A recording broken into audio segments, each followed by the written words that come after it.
આજે હું ઠુમર પરિવારના આંગણે પધાર્યો છું ને, ત્યારે મારી યુવાન દીકરીઓને બે હાથ જોડીને નમ્ર વિનંતી,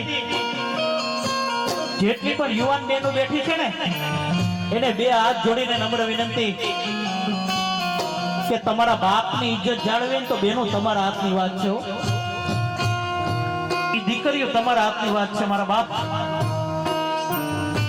હારી હારી ગાડીઓ જોઈને, હારા હારા મોબાઈલ જોઈને, હારા હારા કપડા જોઈને બેનું મોહી ન જાતી હો.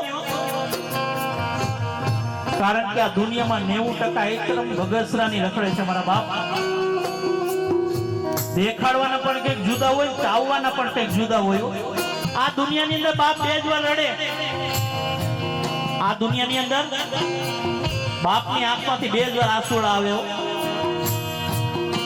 એક દીકરો તર છોડી દે ને કે પપ્પા તમે મારા ભેગા નહીં, તેથી બાપ આ દુનિયાથી હારી જતો હોય મારા બાપ.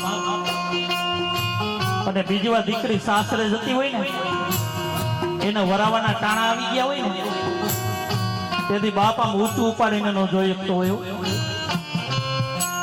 કારણ કે એની દીકરીની વિદાય ન કરતો હોય, પોતાના કાળજા કેરા કટકાની વિદાય કરતો હોય મારા બાપ.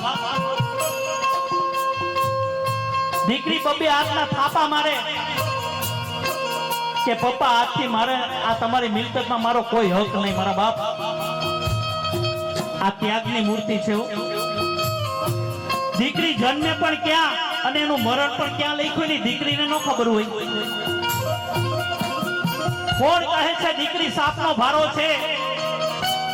કોણ કહે છે દીકરી સાપનો ભારો છે? અરે સાહેબ અમે તો એમ કે દીકરી છે ને એ તો તુલસીનો ક્યારો છે. દીકરી જે ઘરમાં રમતી છે ને અમારા ઠાકોરજીને રમવા આવવાનું મન થાય. એ બિચારી હજી વિદાયના ટાણા ન થયા હોય તેના બાપ ઉપર એનો હક ઉભો થઈ ઉઠી જતો હોય. એના બાપને મળવું હોય તો સામે વાળાને પૂછતી હું મારા પપ્પાને મળવા જાઉં. સામે વાળાને પૂછે કે મારા બાપને મળવું છે હું જાઉં, ત્યારે સામેથી તરત જ અવાજ આવે માતાઓ. શું આવે? ઓ